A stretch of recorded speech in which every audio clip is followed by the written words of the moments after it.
Bien, hermanos, que el Señor nos bendiga en la reunión de la iglesia.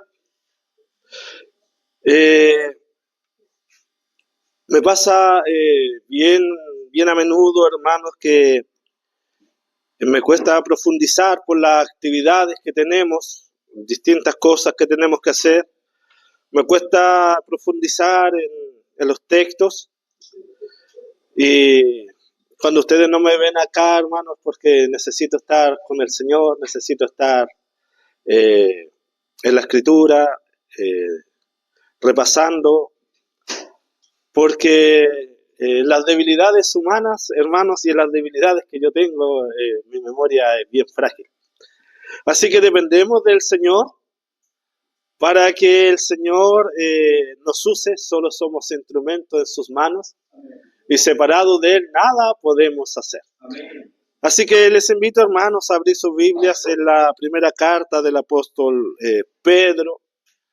Yo me he alegrado mucho, hermano, porque en este último tiempo me he dado cuenta que el Señor ha ido alineando a las diferentes personas que vamos dando temas y enseñando la palabra hacia un mismo cauce.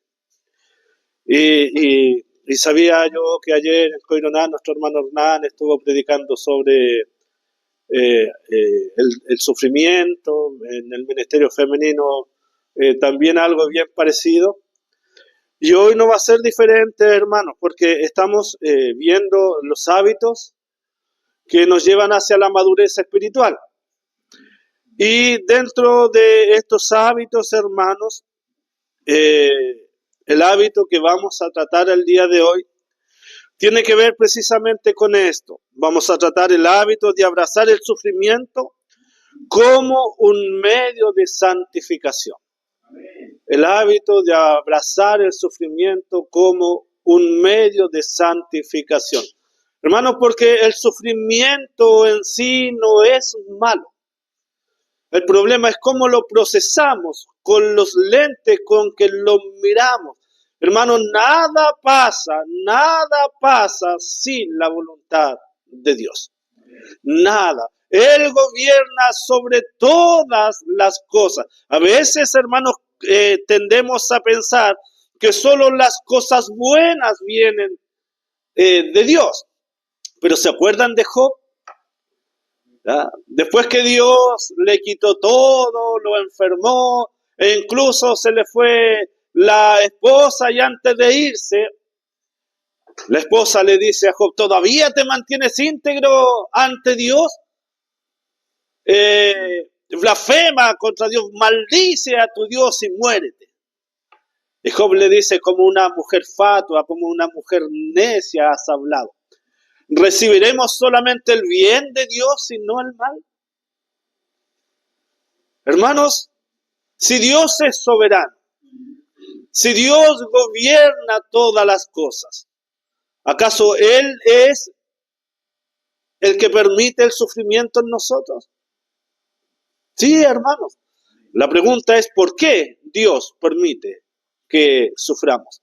Por eso es importante, hermanos, entender el sufrimiento como un medio de santificación y hacer, hermanos, de nosotros un hábito, el hábito de abrazar el sufrimiento, más que arrancar del sufrimiento, hacer el hábito de abrazar el sufrimiento como un medio de santificación. Vamos a la primera carta del apóstol Pedro. Vamos a leer del versículo 3 al 7, aunque solamente estaremos profundizando de mayor manera en los versículos 6 y 7. Damos lectura en el nombre de nuestro Señor Jesucristo.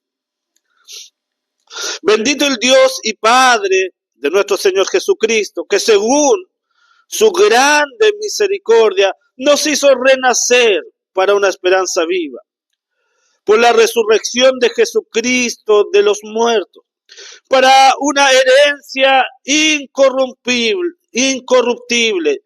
incontaminada e inmarcesible, reservada en los cielos para vosotros, que sois guardados por el poder de Dios mediante la fe, para alcanzar la salvación que está preparada para ser manifestada en los tiempos postreros, en lo cual vosotros os alegráis, aunque ahora, por un poco de tiempo, si es necesario, tengáis que ser afligidos en diversas pruebas, para que sometida a prueba vuestra fe, mucho más preciosa que el oro, el cual, aunque perecedero, se prueba con fuego, sea hallada en alabanza, gloria y honor, cuando sea manifestado Jesucristo.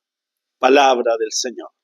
Para entender, hermanos, la fuerza de las palabras del apóstol Pedro, vamos a tener que meternos por un momento en los zapatos de los primeros destinatarios de esta carta. Pedro va a escribir a los creyentes, como va a decir en los inicios, ¿cierto?, de esta carta, a los creyentes que estaban esparcidos por el Poncio, Galacia, Capadocia, Asia y Bitinia. Estos eran grupos de cristianos, ¿cierto?, compuestos mayoritariamente por gentiles convertidos que estaban experimentando una creciente hostilidad social y también política.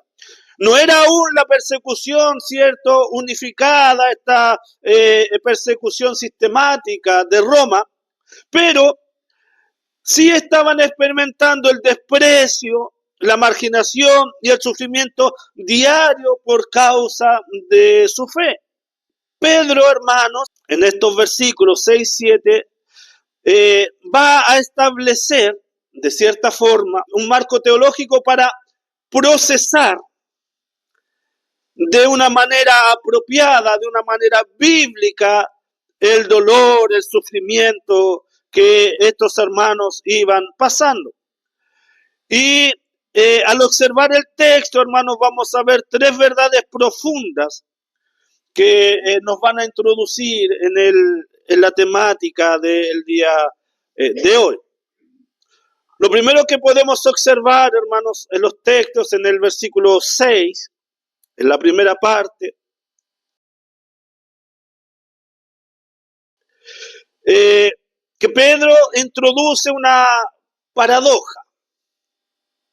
Fíjese que el texto va a decir, en lo cual vosotros os alegráis, aunque ahora tengáis que ser afligidos o tengáis que sufrir, hermanos.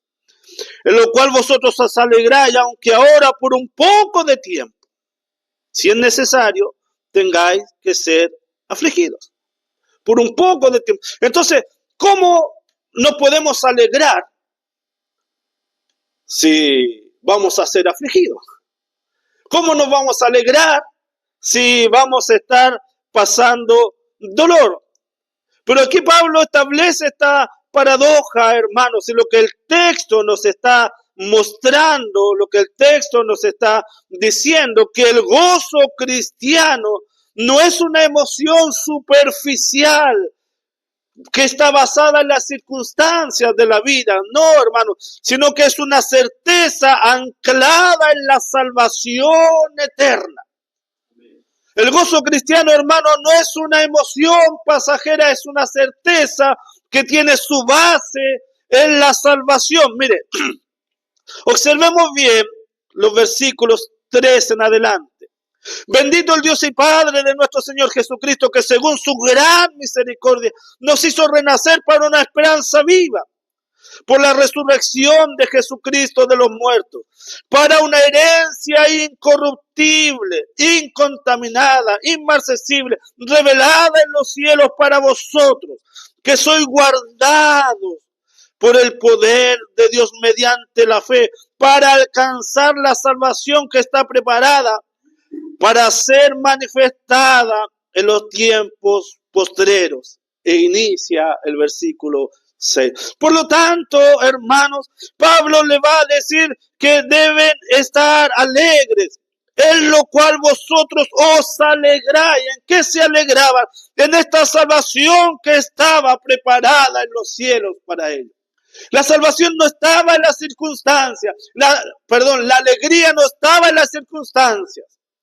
Su alegría estaba en la salvación que Cristo le tenía reservada. Por lo tanto, la alegría, hermano, no pasa por las circunstancias pasajeras, dice Pablo, sino que pasa por esa esperanza viva. Pasa por esa certeza, hermano, que solo somos pasajeros y que un día todo esto terminará. Y nos encontraremos con nuestro Señor en el reino de los cielos. Lo segundo, hermano, que Pablo hace es mostrar la soberanía y la temporalidad del sufrimiento. El texto va a decir, hermano, que es por un poco de tiempo si es necesario. Es por un poco de tiempo el sufrimiento. El sufrimiento, hermano, tiene fecha de vencimiento. No es eterno. El sufrimiento, hermanos, es solamente un corto periodo de tiempo si usted lo coloca frente a la eternidad. Por lo tanto, hermanos míos, lo que Pedro está diciendo en estos textos es, por un lado, hermano, que el dolor tiene fecha de vencimiento, pero por el otro, hermano, está diciendo que Dios tiene un propósito en el sufrimiento. Él dice, si es necesario. Pero también, hermano, nos damos cuenta que Dios no desperdicia el dolor. Si Él permite el dolor, si Él permite la angustia, si Él permite la dificultad en nosotros, es porque tiene algo que hacer en usted. Tiene algo que hacer en mí. Él tiene que trabajar. Él no desperdicia las circunstancias difíciles de la vida. Él trabaja a través de ellas. En tercer lugar, hermanos, vemos en el texto que Pedro va a usar la metáfora del crisol para mostrar el valor de la fe. Pedro, hermano, compara nuestra fe con el oro. El oro, aunque es un metal precioso, muy deseado, pero aún así, hermano, necesita pasar por el fuego para que las impurezas floten y se separen del metal precioso. El sufrimiento, hermano, no busca destruir al creyente, no. Lo que busca es purificarlo de las impurezas que a veces están mezcladas, que están unidas a nuestra fe. Impurezas como motivaciones pecaminosas, egoísmo y otra clase de impureza que Dios necesita limpiar de nosotros para que nuestras vidas le glorifiquen como Él se merece. Así que, hermano, lo que hace el apóstol Pedro es dar un marco teológico para todo lo que va a tratar en el resto de su carta. Y que a nosotros en esta ocasión, hermano, nos ayuda para introducirnos en el tema que hoy queremos tratar. El hábito de abrazar el sufrimiento como un medio de gracia. ¿Qué entendemos, hermanos, por este hábito? ¿Qué entendemos cuando decimos que debemos abrazar el sufrimiento como un medio de santificación? Bueno, lo que entendemos, hermanos, es que es la disposición constante, voluntaria del creyente a aceptar las pruebas, dolores y sufrimientos permitidas por Dios, no como un castigo, hermanos, no como un castigo que no tiene sentido, sino como un instrumento divino para conformarnos a la imagen de Cristo. Y se fundamenta, hermanos, en la convicción de que el sufrimiento, cuando es recibido con fe, cuando es recibido en obediencia, cuando es recibido en sumisión, produce perseverancia, purifica el carácter y conduce a una mayor comunión con Dios. y que es parte esencial del compromiso y del proceso de santificación del creyente. Hermanos, las pruebas y el dolor son necesarias para nuestra santificación.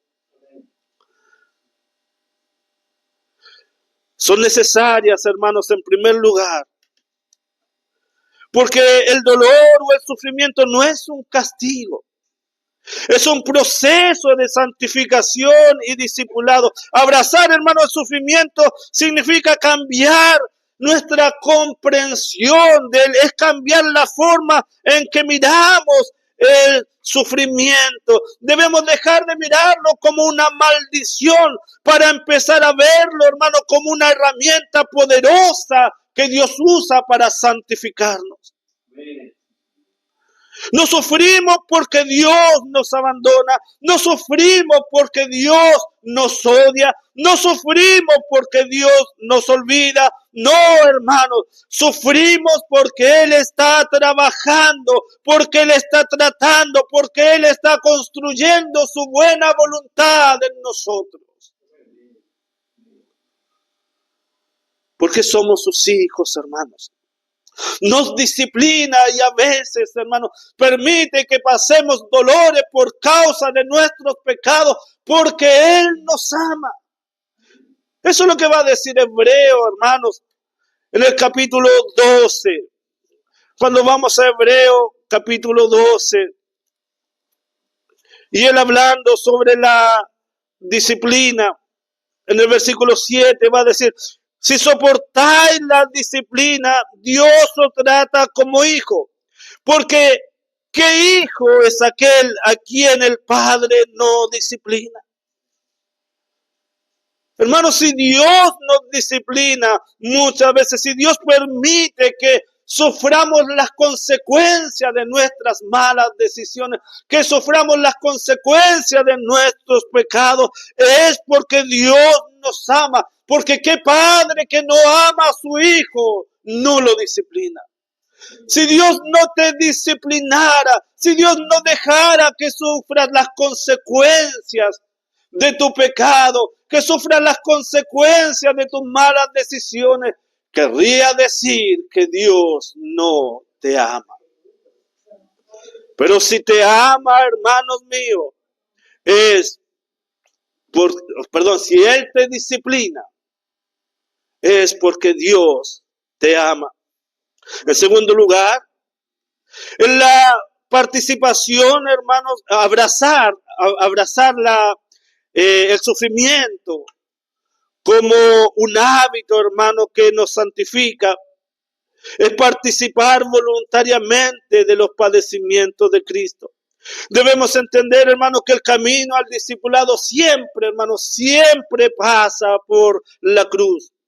Abrazar, hermanos, el sufrimiento, abrazar el dolor, es identificarnos con el varón experimentado en quebranto, con el varón de dolores. Hermanos, nosotros no tuvimos o no tenemos un Salvador que anduvo en esta tierra gozando de todos los deleites de la vida.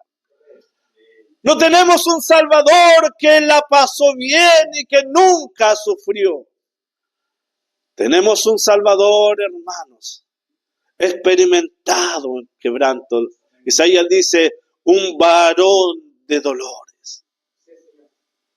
Ese es el Señor que tenemos. Y hermanos, y abrazar el sufrimiento es identificarnos con el Señor que tenemos, con el Salvador que tenemos, hermanos míos. Debemos entender el proceso del dolor. Y aunque no entendamos, o aunque no nos guste, incluso aunque no disfrutemos estos procesos, debemos responderle al Señor: aunque no lo entiendo, pero confío en ti, Señor. Es abrazar voluntariamente los padecimientos de Cristo. En tercer lugar, hermano, es un acto de redención y entrega voluntaria a Dios. Es orar como Jesús oró en Getsemaní. Señor, Si quieres, pasa de mí la copa, pero no se haga mi voluntad, sino la tuya. Hermanos, es rendirse a la voluntad de Dios. Es un acto de entrega voluntaria a Dios, a su providencia, hermanos míos.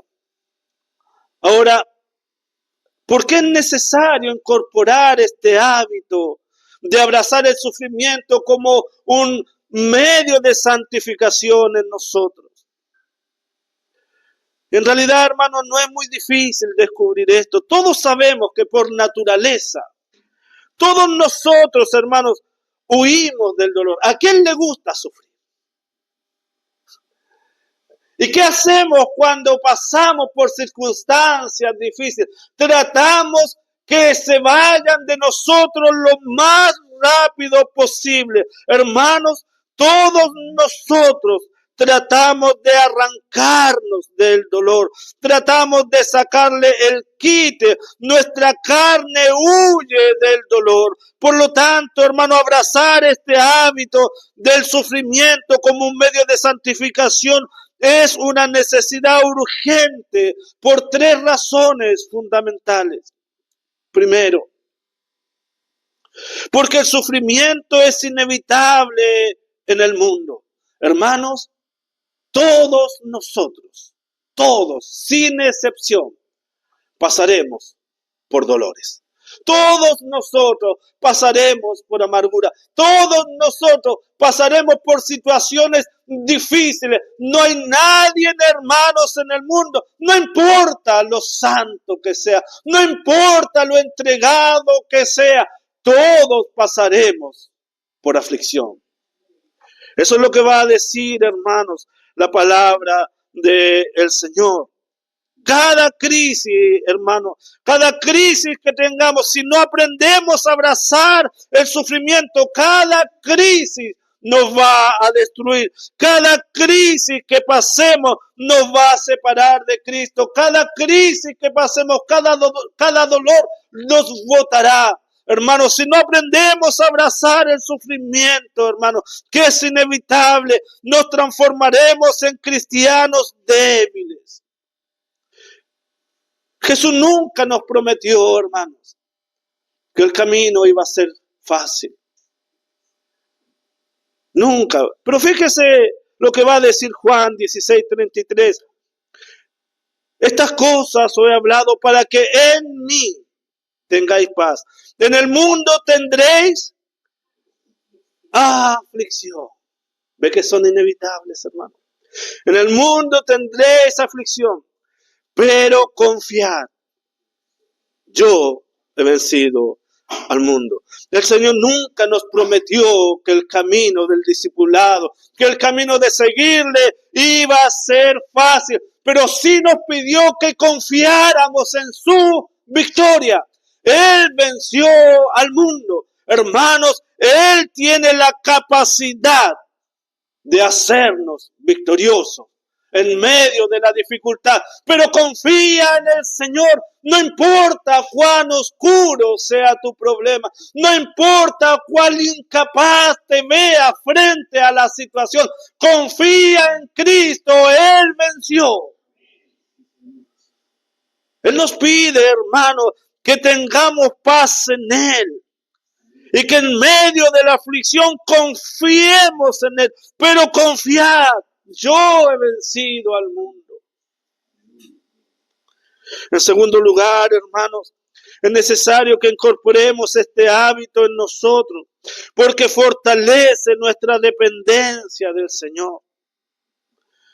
El sufrimiento, hermanos, fortalece nuestra dependencia del Señor. Nosotros por naturaleza, hermanos, y sobre todo cuando las cosas van bien, tendemos a ser autosuficientes. Confiamos en nuestras fuerzas, confiamos en nuestro trabajo, confiamos en nuestros recursos, confiamos en nuestra salud y nos sentimos seguros. Si tenemos trabajo, estamos seguros. Si tenemos dinero, nos sentimos seguros. Si tenemos salud, Nos sentimos seguros. Hermanos, pero el dolor arrasa con esa falsa seguridad. El dolor, hermano, arrasa con esos ídolos en donde colocamos nuestra confianza y nos obliga a depender de Dios. Nos obliga a volvernos a Dios. Por eso es importante, hermano, abrazar este hábito, incorporarnos en nosotros, porque el sufrimiento, hermano, nos lleva a depender del Señor.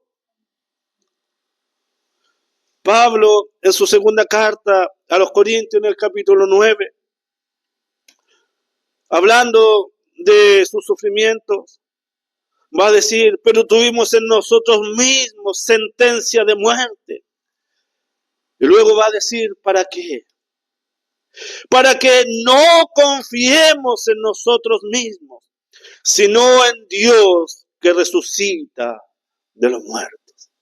Para que no confiemos en nosotros mismos, sino en Dios que nos resucita. Hermanos, ¿cómo vas a llegar a fin de mes? ¿En qué confías para estar tranquilo para llegar a fin de mes? ¿En los recursos que tienes? ¿Y si Dios te quitara los recursos? ¿En qué confías, hermano, para hacer los proyectos que tienes en tu salud? ¿Y si el Señor quitara tu salud? ¿En quién descansas, hermano, para enfrentar la vida en tu familia, en tu padre, en tu madre, en tus amigos? ¿Y si el Señor te quitara eso? Nuestra esperanza, hermano, debe estar puesta en el Señor. Él debe ser, hermano, el motivo de nuestra esperanza. Debemos aprender a depender de Él y de nadie más. Porque el Señor nos quita el trabajo. Porque el Señor nos quita la finanza. Porque el Señor nos quita la salud. Para que aprendamos, hermano, que podemos alimentarnos aunque estemos cesantes. Para que aprendamos que en medio de la enfermedad, hermanos, Dios puede obrar maravillosamente en nosotros. Hermano, ¿cómo sabrás que Dios sana si nunca estás enfermo? ¿Cómo sabrás que Dios suple si nunca tienes necesidad? ¿Cómo sabrás que Dios es el mejor amigo que nunca abandona si primero todos no te abandonan? El sufrimiento, hermano, nos lleva a depender de Cristo y solo de Él. En tercer lugar, hermanos, es necesario que abracemos este hábito porque nos capacita para el ministerio de la consolación. Hermanos, el sufrimiento es como una escuela. Un creyente que nunca ha sufrido, o un creyente que siempre huye del dolor, no tendrá las cicatrices, no tendrá las marcas, no tendrá, hermano, algo que lo acredite para poder consolar a otro. El hábito, hermano, de procesar bien el dolor, el hábito de enfrentarlo de una forma correcta, nos capacita como canales apropiados para la consolación. Fíjese lo que va a decir el apóstol Pablo en su segunda carta a los Corintios, capítulo 1, el cual nos consuela en todas nuestras tribulaciones, para que podamos también nosotros consolar a los que están en cualquier tribulación por medio de la consolación con que nosotros somos consolados. Hermanos, el sufrimiento es una escuela que nos prepara para enseñarle, mostrarle el camino, la solución a otro. Debemos abrazar el sufrimiento, hermano, como un proceso de aprendizaje. Porque creen ustedes que es el más apropiado para orientar y sanar, restaurar a matrimonios en crisis. que un matrimonio que Dios lo ha sacado de esa crisis. ¿Quién creen ustedes que son las personas más apropiadas para restaurar a gente que viene de la drogadicción, sino que uno que pasó por ahí? ¿Quién creen ustedes que puede consolar a una persona que está en una crisis tremenda económica, sino que uno que pasó por ese camino? Las pruebas y las dificultades, hermanos, nos capacitan para enseñar a otros. ¿Cómo podremos mostrarles el camino de las soluciones si nosotros primero no caminamos por esos caminos?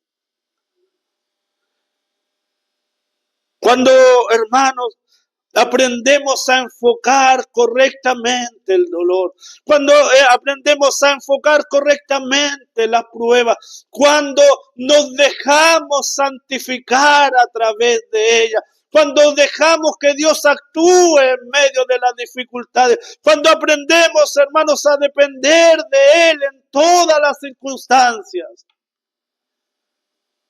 entonces el Espíritu Santo nos capacita para servir a la iglesia.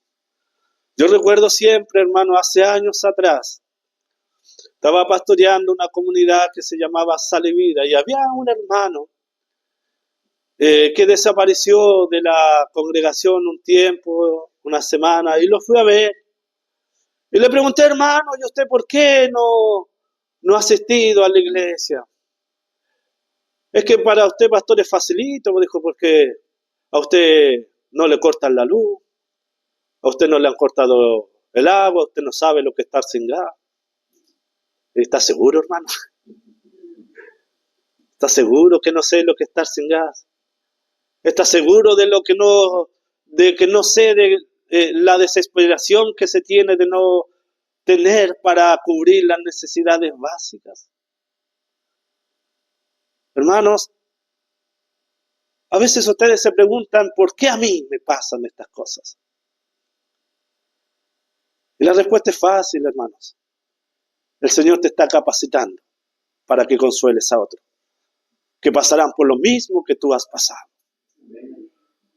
Por lo mismo, hermano. El sufrimiento es una escuela poderosa que nos capacita, pero que nos da la autoridad moral para decirle, hermano, se puede salir de esto, porque yo salí de ahí. El Señor te sacará de esta situación porque a mí me sacó. Y Dios te ama a ti de la misma manera que me ama a mí. ¿Cómo nos ayuda este hábito a nuestra madurez espiritual? Este hábito, hermanos, de alguna manera es como un acelerador de la madurez. Mientras que las comodidades y la vida fácil, hermano, estancan nuestro avanzar en el Señor, el sufrimiento es todo lo contrario. Es como un acelerador en la madurez de la vida cristiana. Y el dolor, de alguna manera, hermano, produce cambios estructurales en el carácter de las personas, de los creyentes. Y quisiera hablar brevemente de 3 cosas, hermanos, que producen el dolor. Primero, hermano, produce paciencia, produce un carácter apropiado, produce esperanza inquebrantable. Como les decía hace un poco atrás, estuve participando, hermano, en el velatorio de un hermano a quien yo admiraba mucho y sigo admirando. Un hermano que de apariencia era flaquito, él siempre hacía talla por lo flaquito que era. No tenía gran prestancia, ¿cierto? Uno lo miraba y era un hermano común. Pero era un hermano que usted nunca lo veía enojado. Nunca. Ayer una persona que no era cristiana estaba en el lugar donde lo estábamos velando y pidió la oportunidad. Y decía, yo vi a Carlito, yo nunca vi a Carlito, nunca lo vi enojado. Nunca. Y todos los que lo conocimos de más cerca, no era que nunca tenía problemas, al contrario. Era un hermano que estaba lleno de dificultades, lleno de problemas. Yo nunca lo vi enojado. Y el vecino nunca lo vio enojado. Y los hermanos, yo escuchaba a todos los hermanos, nadie lo vio enojado. Y no era por falta de problemas. Pero Dios, a través de los problemas, de las pruebas, de las aflicciones, fue templando su temperamento. Y el temple, hermanos, es lo que ¿cómo se llama? El tornero, ¿no? El que fragua, tiene un nombre ese oficio. El herrero, ¿cierto? El herrero mete el metal al fuego, al rojo vivo, y hace que ese metal se coloque rojo, pero sabe muy bien en qué momento colocarlo al agua y al aceite. En el momento oportuno, si lo hace en el momento oportuno, hace que ese temple del cuchillo, del hacha, de lo que sea tan duro que no se melle fácilmente, que no se quiebre fácilmente. Los herreros, hermanos, experimentados, hacen cuchillos, hacha, no sé qué más hará, palas, ¿cierto? Tan duras que pueden pasar años y no pierden su filo. Eso hace el Señor con nosotros, hermanos. Nos mete al fuego de la prueba, al fuego de la prueba. No para que nos derritamos y para destruirnos, no. Él nos saca en el momento oportuno y nos coloca en el agua para templar nuestra vida. Y no cualquier cosa nos quiebre. Hay hermanos que si usted no los saluda, no vienen más. Hay personas que si escuchan un mal comentario, no vienen más. Hay personas que le pasa una crisis suave y sienten que Dios los ha desamparado. Porque no tienen temple, hermanos. Este hermano que yo les hablo tenía un temple que nada lo hacía salir de sus casillas. Nada lo descontrolaba. Nada quitaba la suavidad de sus palabras. Era un hombre extraordinario. Carlos Zurita era su nombre. Y él, hermanos, a través del sufrimiento, a través del dolor, pudo marcar las vidas de muchas personas. Y fue una persona experta en la consolación. Él era el que visitaba a los enfermos. Él era el que iba a buscar al que quedaba botado en el camino. Él era el que llamaba al decaído. Él era el que siempre estaba. El que se echaba a la espalda a los hombres. Les contaba a los hermanos en el discipulado que yo estuve ayer y antes de ayer en el velorio. Me dieron una oportunidad y yo tuve que ser sincero con los hermanos.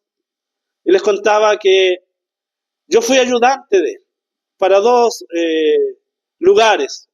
Yo era ayudante de él en el Guapi, estuve como 1 o 2 años con él, íbamos a hacer reuniones. Y para el Alto de la Viña, que para donde vivimos ahora con mi papá. Pero yo fui el peor ayudante que el hermano pudo haber tenido. Yo creo que no pudo haber tenido un ayudante peor que yo. Llegaba el día de la reunión, el día domingo, pasaba a buscarme y yo estaba acostado. Llegaba a la casa, hablaba con mis papás y el hermano Juanito ahí está acostado y golpeaba la puerta. Hermano Juanito, decía.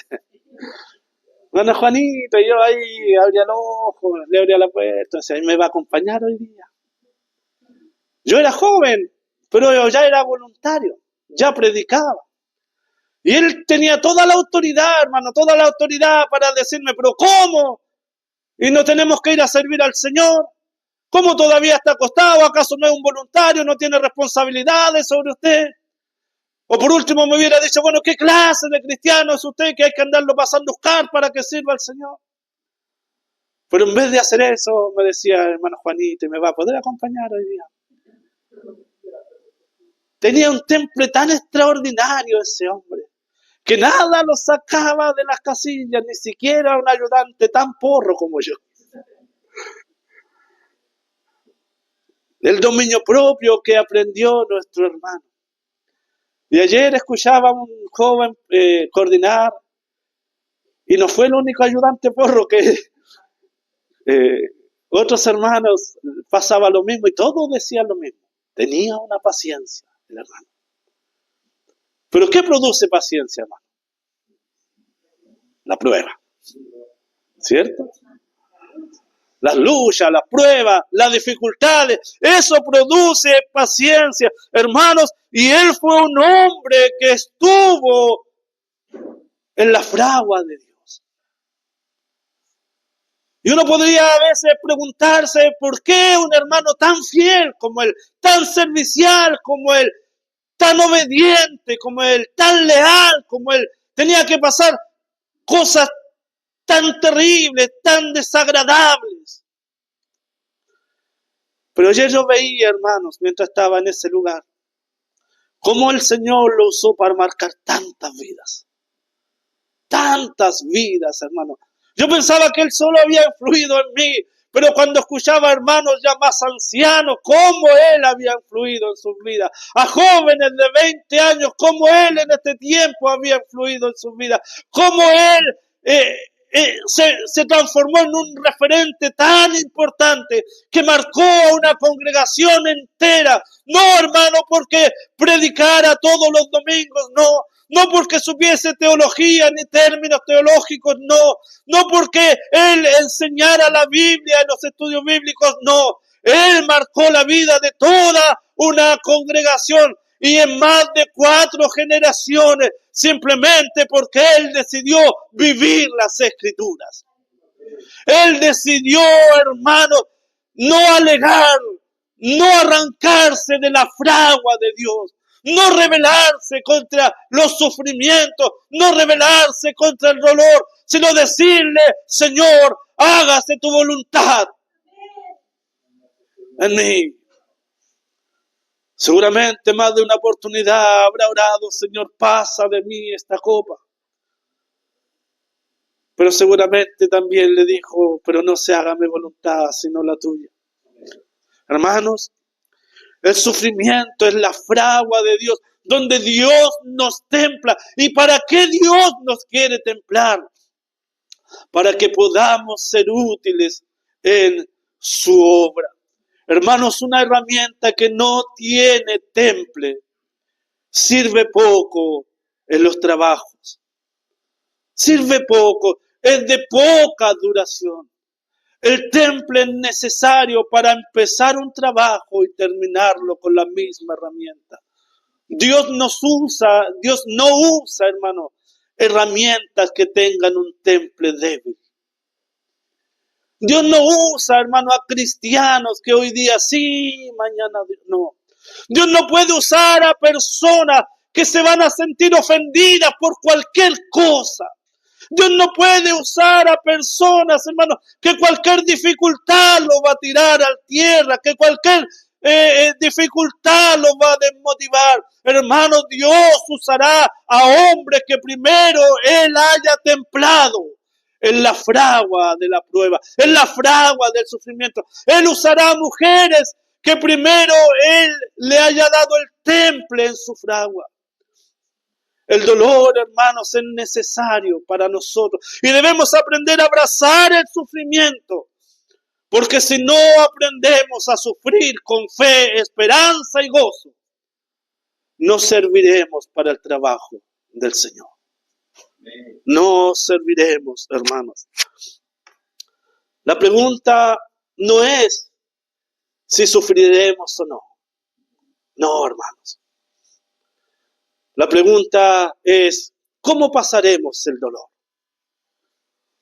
¿Cómo lo enfrentaremos? ¿Cómo enfrentaremos la amargura? ¿Cómo enfrentaremos el desazón? ¿Cómo enfrentaremos el desánimo? ¿Lo enfrentaremos como hombres que confiamos en el Señor? ¿Lo enfrentarán como mujeres que aman a su Salvador? ¿O cualquier prueba los tirará a tierra, impidiéndoles que Dios les dé el temple que Él necesita para usarlos? Que la gracia del Señor nos auxilie, hermanos. Nos dé el valor. nos dé la fuerza para enfrentar las crisis, no alegando como mi señora hablaba con las hermanas, no quejándonos, sino que sabiendo que Dios está construyendo algo en nosotros. Sabiendo que el temple, hermano, que Dios formará a través de las pruebas, será el temple que necesitaremos para el trabajo que Dios nos dará. Sin temple no hay utilidad, hermanos.